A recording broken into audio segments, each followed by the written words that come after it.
l'intérêt de cet appareil-là, c'est justement d'avoir une indépendance des deux. C'est-à-dire qu'on a une ergométrie de la roue droite, une ergométrie de la roue gauche, chez beaucoup de quadriplégiques, puisque Sébastien est également atteint des bras. Il est paralysé des jambes, mais également partiellement des bras, comme tous les joueurs de quad-rugby. Et donc, on a assez facilement des asymétries entre les deux membres supérieurs si la lésion responsable de l'accident n'est pas symétrique, n'est pas parfaitement symétrique, on a des déséquilibres au niveau des deux bras.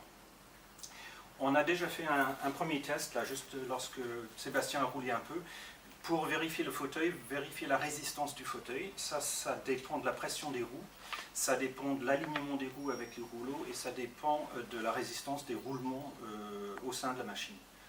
Donc on a fait ça, c'est très équilibré, mais ça on savait. Et maintenant on va faire une petite épreuve d'effort, où vous allez voir un petit peu, et je vous montrerai sur les courbes un peu comment ça se présente. C'est à titre démonstratif, c'est rien de plus. Et donc quand tu veux y aller, tu peux y aller. Donc je vais te demander d'accélérer. Je vais te dire d'accélérer jusqu'à ce que... Encore un peu, encore un peu, encore un peu, et tu maintiens cette vitesse-là. Donc on est à une moyenne de 8 km, 9 km/h, sur une puissance de 30 watts à peu près. La puissance vient d'augmenter à l'instant, on est à 60 watts.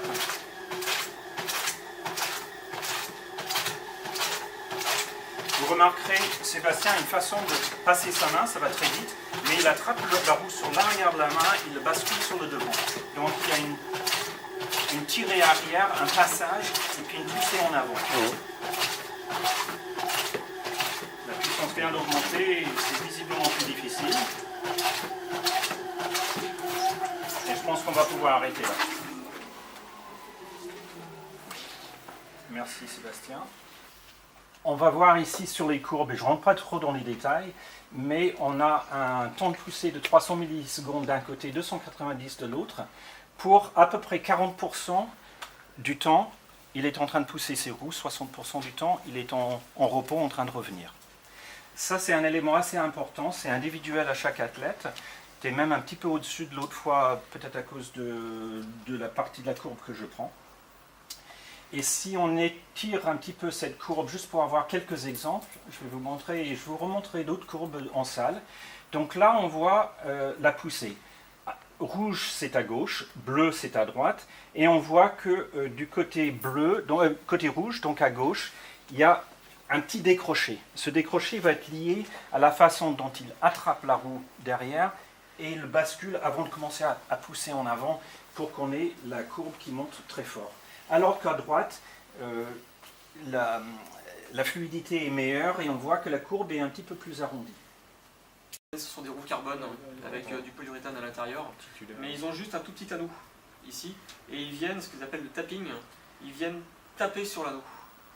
Ils sont pas en contact permanent, ils sont juste en tapping. Voilà. Moi je fais un peu aussi d'athlé, et la technique est différente.